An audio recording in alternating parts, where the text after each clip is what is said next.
Christ in recovery from divorce and anger, alcohol dependency, depression, sexual compulsion. I could be in every men's group here. My name is Les. Yes. We're very pleased that you're here tonight. We have a very special guest presenter. Basically, because there's very few of us left around that were here when we started Celebrating Recovery back in 2005. However, this is one of the gentlemen that exactly was here. And in fact, he was the first one that had the men's chemical group. He was responsible for bringing Frank in. You know, remember Frank, the chip guy, comes here with all that enthusiasm? A lot more things he did as well. Now, I'm not going to steal his thunder. However, I will tell you that for the longest time, we've had a prison ministry out at Fort, and that went on for a number of years. COVID is the only thing that shut it down. But this guy single-handedly is responsible for that program starting over there. At one point, he had as many as 200 men involved. He approached me the first year we had, and he was in my ear, and he said, Les, we need to do this. And I said, leave me alone, because we have a Thursday night program to do. And he said, Les, we need to do this. I said, leave me alone. You know, finally he wore me down, and a year later we started the prison program. But please help me welcome Bob Gannon.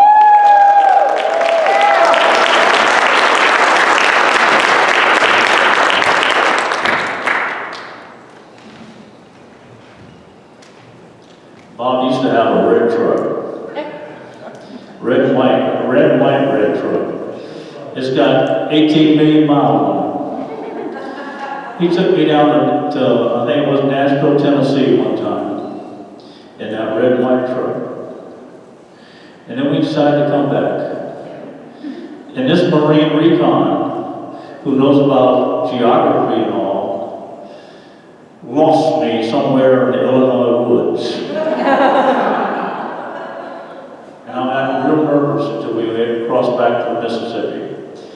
But at any rate, I'm going to turn this meeting over to him. I'm going to pray and let you hear about his exploits. Dear Heavenly Father, we thank you for this day. We thank you for the people that you brought into our midst today. We certainly thank you for this man and the kind of character that he has, where he has put himself on the line more than once, not only for our freedom and our liberty, but also for people to bring into your kingdom. And we just ask as this meeting unfolds, you give him the kind of words and the confidence that inspire others. All of this we ask in your name, Lord Jesus Christ, and all God's people said. Amen. Amen. Thanks, Les. Thanks, Les.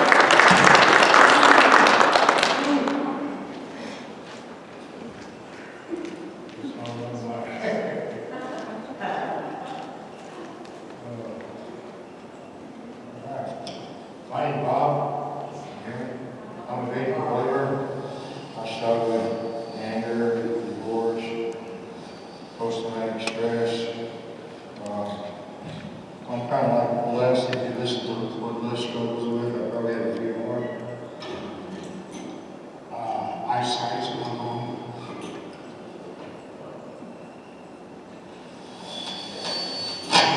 Yeah, help the old man, Mike.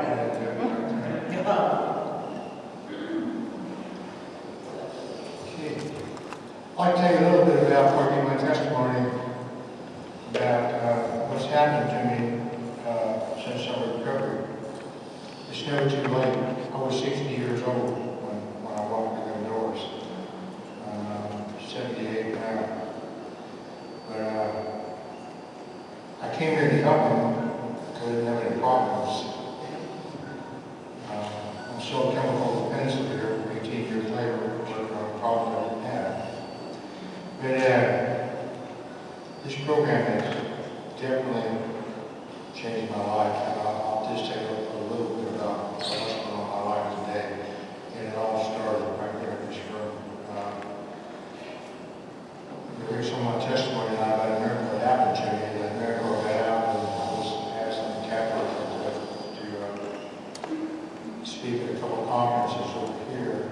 And that grew. Last year I spoke at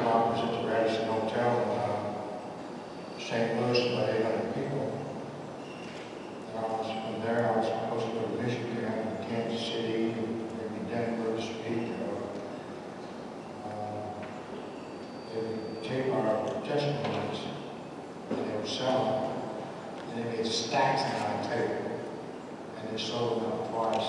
And these are all professional speakers. I'm working on a book, which I never was. I'm a very dyslexic person with a learning disability. I spoke Monday night at a small Catholic church in West Faith, Missouri. Tuesday night at another small Catholic church. They put it on their Facebook page. I saw they had 1,100 views in 2 days.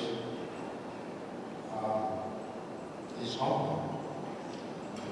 It's humbling that when you hear my testimony that God can take an older somebody that traveled over than I did. And at 60 years old, most people are ready to give up.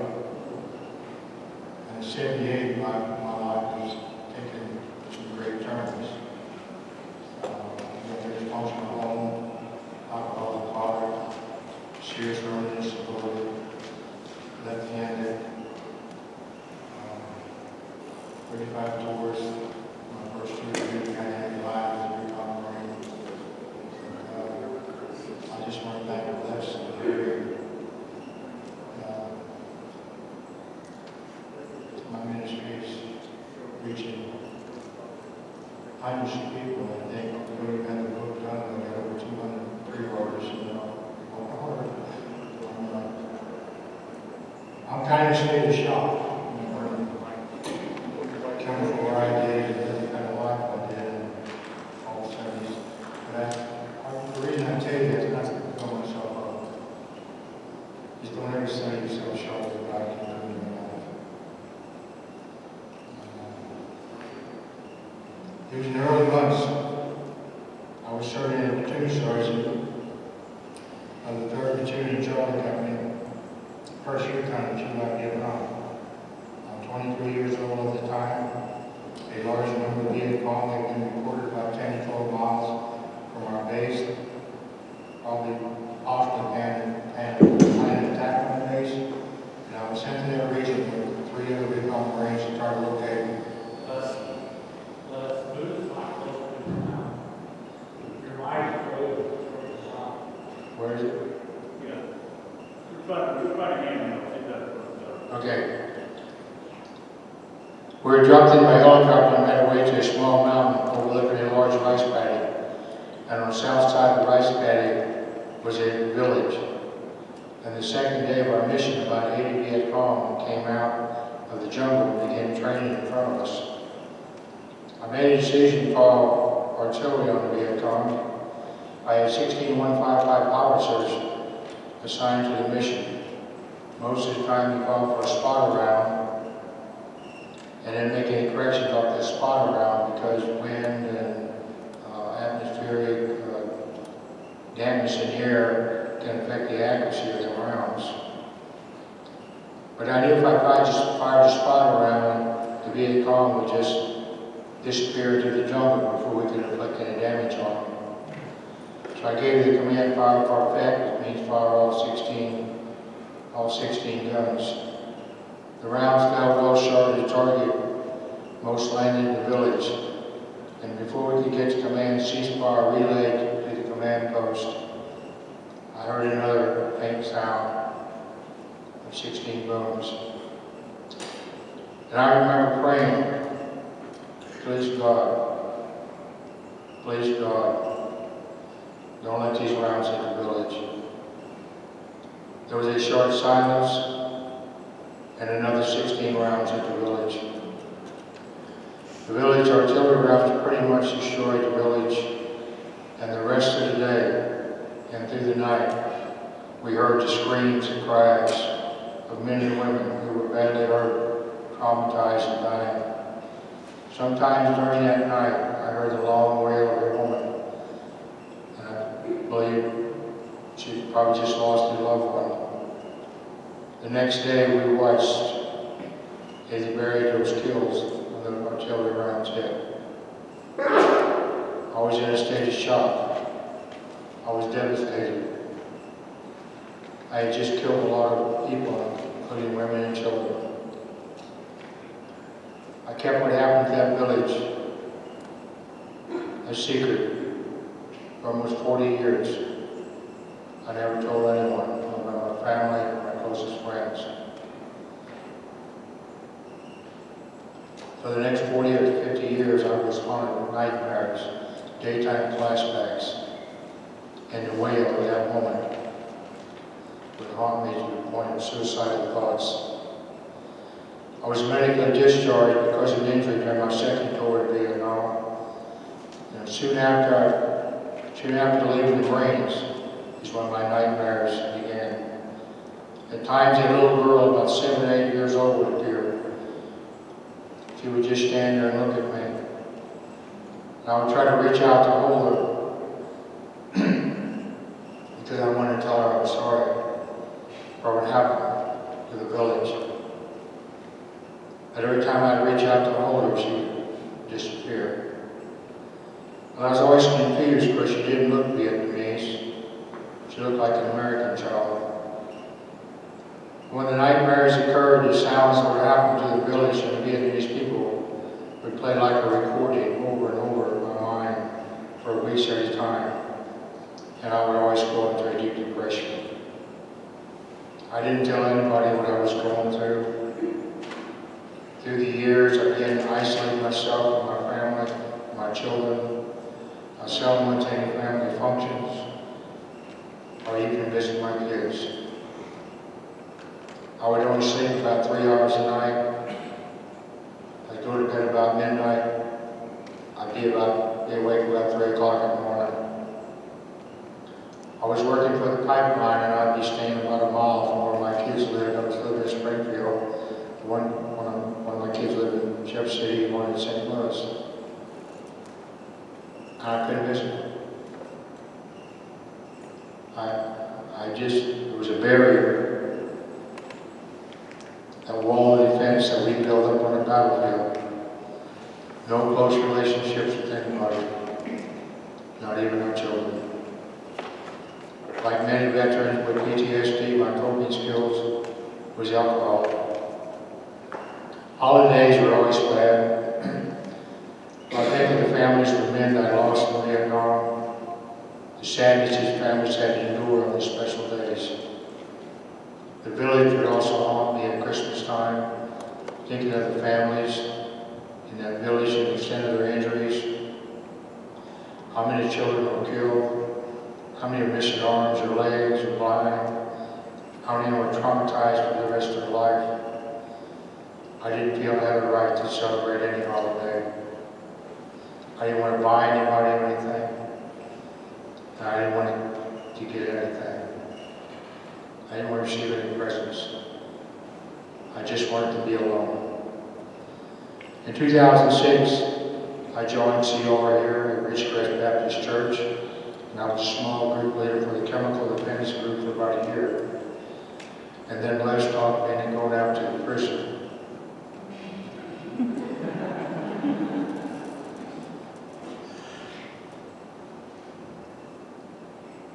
It was during that time of staying in small groups and steps into the prison that I was able to deal with a lot of the issues of growing up in a dysfunctional family, a learning disability, and all the people I've hurt, and all the affairs I've had, and divorces that I went through all them years of alcoholism. But what I learned in celebrate recovery is you got to deal with the problems that are holding us back. It really helped me from my PTSD when I got to the VA.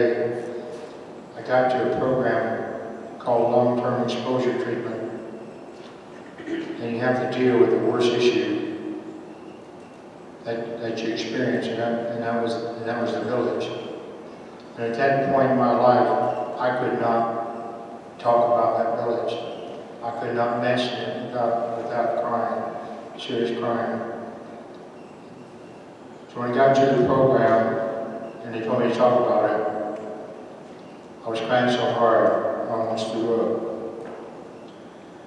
And the psychiatrist said, talk to one another, they only gave me a 50-50 chance. They said that I was so far gone that a 50-50 chance not to commit suicide. but they never expected me to come back for the second session. But I came back for the second session, and I came back for the third session. And I give credit, because they say that they never had a veteran with that depth of grief and despair that I was going through would come back week after week and face it again. But that's what I learned here in Celebrate Recovery. I never thought about quitting. I knew the deal to heal, I had to go back. And so I wound up almost going for 26 weeks. I can stand here today and tell the story.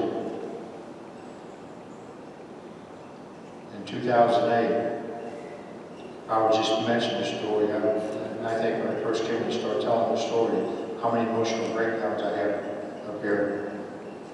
After 33 years, I retired from my pipeline job, and without the problem of the job to worry about, what happened to me in Vietnam upon me every day. When I was diagnosed by VA with post-traumatic stress, they said I was suffering from multiple traumas caused by 2 tours in Vietnam. My PTSD and mental state was so severe, I could not remember hardly anything about my second tour. I couldn't remember what year I was there. I couldn't remember what battalion I was in. I couldn't remember what company I was in. All I could remember is I was a platoon sergeant in the 3rd Platoon. The VA at that point had me see a psychiatrist 3 times a week for almost 6 months. And they have greatly helped me. The treatment has helped me deal with the many issues and traumas and battle the demons that are always on my head. And I've restored relationships with my children. I didn't have much of a prayer life at this point because the war had caused me to believe that God didn't care about any of us. After I was injured in my second tour, I was sent to the Naval Hospital in Memphis, Tennessee, where I learned my platoon had been ambushed and most were killed 2 days after I was medevac off the battlefield. I became very angry at God and swore on that day I would go to hell before I'd ever kneel, bow, or pray to a God that had not allowed me to be with my men. I was the sergeant. They counted on me, and I felt I let them down. I always feared the night that I got hurt, they couldn't get me out until morning. We knew we were going to a bad area, and there was going to be a battle, and the men were scared. And they kept coming up to me and saying, "Who's going to take over?" As platoon sergeant, there's nobody left with no experience. When they loaded me on the chopper the next morning, and I lifted off of that battlefield, I remember thinking, I'm going to live. I'm going to see my children. Those words still haunt me today. As platoon sergeant, our job is to be with our men, no matter what, die with our men. The reason words haunt me, it makes me feel like I put myself before my men. And I've asked, and I blame God for my injuries. And for the next 20 years, I lived on the dark side of alcohol, anger, the sinful life, multiple affairs, divorces, pornography. I tried anything to cover it, man. And I asked God many times, why are you keeping me here? Why didn't you let me die in the war with my men? It was years later I still suffered from depression and guilt for what happened to the platoon. And I asked God again why He had not allowed me to be with the platoon when they were ambushed. And I had a dream that night, and all the men that died in that ambush were there to welcome me. They had forgiven me, but I could not forgive myself. They all looked happy. They was above me, reaching out with their arms, wanting to pull me up to where they were. I know they were in heaven. And what a great God was God to allow that dream to take some of the survivor guilt off of me. After witnessing what happens on the battlefield, it's hard to believe that God cares what happens here on earth. I'll never forget my first experience in war was in 1965. We made a landing in July, Vietnam. I lost 3 friends that day. I witnessed a battlefield where over 600 Viet Cong lay dead. And I remember thinking, how many children will never get to their fathers? How many mothers or wives will never know what happened to their husbands or sons? We passed through another village where the women and children were caught in the crossfire between the Viet Cong and American soldiers. And no amount of training could ever prepare you for the horror of what I witnessed that day. And I remember asking God, if you're real, why? Why are you letting this happen? Why can't you stop this madness? We came to another village that had not been touched by the war. All the women in the village were on their knees, lined up, holding up bits of food and crying. They were told by the Viet Cong that the Marines were double dogs and we was going to rape and murder them all. I was standing in front of the line with the women trying to communicate that we're not going to harm anyone when one of the women tried to hand me her baby. The baby was only 2 or 3 months old. It's been over 50 years ago. If I was an artist, I could paint her face today. I still see her face and those tears running down her face, the fear and panic in those eyes, and begging me in a language that I could not understand to take her baby. But I understood her just as she was speaking English. She was saying, take my baby. Take my baby. I want to save my baby's life. She had no concern for her own life, only for her child's life. And I remember thinking as I was looking at her, watching those tears run all the way to the ground, and holding that child up and shaking it, trying to get me to take it. I remember thinking how she ended up killing today. I hope I never have to see her more. And I asked God several times, where are you? If you're a loving God, why? Why are you letting this happen? Now all my memories are bad in Vietnam. I had memories that I treasure. And it helped me get through the rough times. I have a very special memory of Christmas in Vietnam. We had several bad weeks on the battlefield. A platoon of 40 men. We were down to 13. Not all were casualties of war. We lost a few men rotating home, and we had lost quite a few to malaria. It was late Christmas Eve when we arrived at our base camp. There was not going to be no Christmas meal for us. It was too late. Our meal was going to be our military rations. Christmas in a war zone is very depressing. You think about home, Christmas, the presents, church, and a good time Christmas Eve. We were all mentally down and wondering if we'd ever see another Christmas. I remember I was very tired as a platoon sergeant. You can never show your emotions. I'm 26 years old.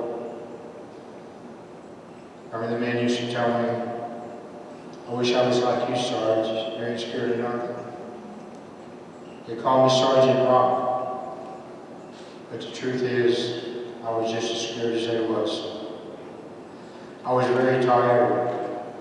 And I remember going off to the spot by myself because I knew I was going to have a mental breakdown. And I found the tree up by myself and I leaned against that tree and I began to cry. told God, I don't want this job no more. I don't want the responsibility for people's lives. You see, you can never be good enough to get everybody home. And those you lose for the rest of your life will haunt you. And maybe if you'd have been better or done something different, they would have survived. And I heard my name called. There was a Marine that had been looking for us for hours. And he had a box of cookies I received from home. The cookies had been shipped about 4 weeks earlier. The box was busted open, and they were full of red ants. But that was all we was going to have for a Christmas tree. We found this big foxhole in the ground, and we all sat around it and passed out them cookies, and everybody was knocking the ants off the cookies and eating cookies. And I remember one of the Marines saying, if I don't make it, if I don't make it, would one of you guys go by and sing along? I know she's going to take it really hard if I don't make it home. Several Marines said, if I make it, I'll go by and see your mom and tell her about you.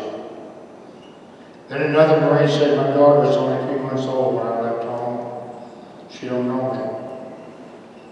But if I don't make it, would somebody keep in contact with her? And when she gets old enough, tell her about me. Tell her I was a good Marine.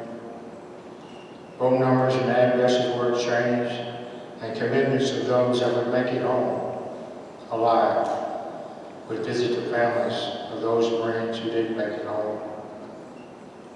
And we told stories of past Christmases until late until tonight. Of all the Christmases that I've lived through, this is my special Christmas memory. See, we had no material gifts to exchange, but we had the real Christmas gift, the love and commitment of one soldier for another's family. And every Christmas I visualize us sitting around that old ball barn, and I visualize that glow around us. And I know that God was there that night with us as we gave the only gifts we had, the commitment to pass on the message of one soldier to another.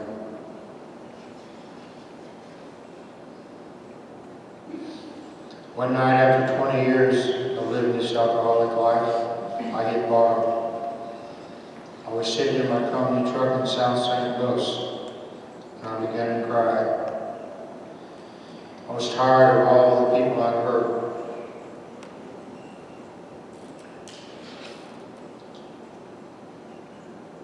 I had isolated myself in the world of my children, 2 divorces.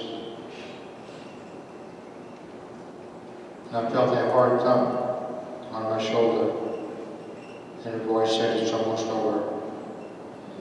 And I remember thinking how God could still love me after the life I've led for the past 20 years. And after I cursed his name many times. But Romans 5:8 says, God proves his love for us while we were still sinners. Christ died for us. My life began to change the very next day, and God began removing some obstacles that were holding me back, and I began to experience some growth, spiritual growth. A year and a half later, I married a Christian lady, Judy, and transferred with my job to Springfield. I grew up Catholic and left the church about 40 years ago. In 2014, my wife and I started attending Catholic church right next door, St. Louis. I bought myself a rosary. I began praying that rosary every day. It was hard for me to pray because I still had a lot of anger at God. When I'd be praying that rosary, Satan reminded me of all my alcoholic and sinful years. And over time, praying that rosary almost every day, I noticed my anger at God slowly began to diminish. And Satan's influence over me while I was praying began to fade. But what happened to me in Vietnam still haunted me almost every day. And I think sometimes it's been 18 years I've been a chemical dependency leader. And a lot of times when we start to change our lives, we think it's going to be easy. But I always tell people that first year is really tough. You know, why, I don't know. But you need a prayer life. And you need to celebrate recovery. You need your friends. You know, you'll never give up. That's why I named my book, You'll Never Give Up. You see, it takes no talent to be a quitter. But it's the hard times in life, and the battles we fight, where we develop our confidence, where we develop our pride, where we develop our courage, and we become better people. Like me, when I walked through that door, I was a totally different person after that. I was totally broken. Up there 18 years, I'm not broken no more. Amen.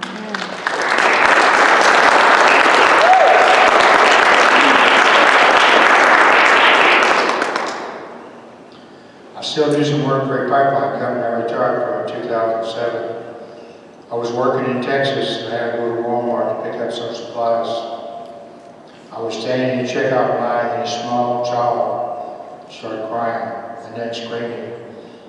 And by the time I got out of that store, I was having flashbacks of the village and crying. I was listening to my truck radio and I heard a guy fell off a water tower and was killed. And for the next 3 days, I didn't sleep. I kept thinking if I could just climb a water tower ladder and let go, it would all be over. I was so stressed. For the next 3 days, I started having out-of-body experiences. The experience where if I went to climb that water tower ladder, I could vision myself climb that water tower ladder and letting go. And I could actually feel myself floating through the air, free of all the pain and guilt and your grief.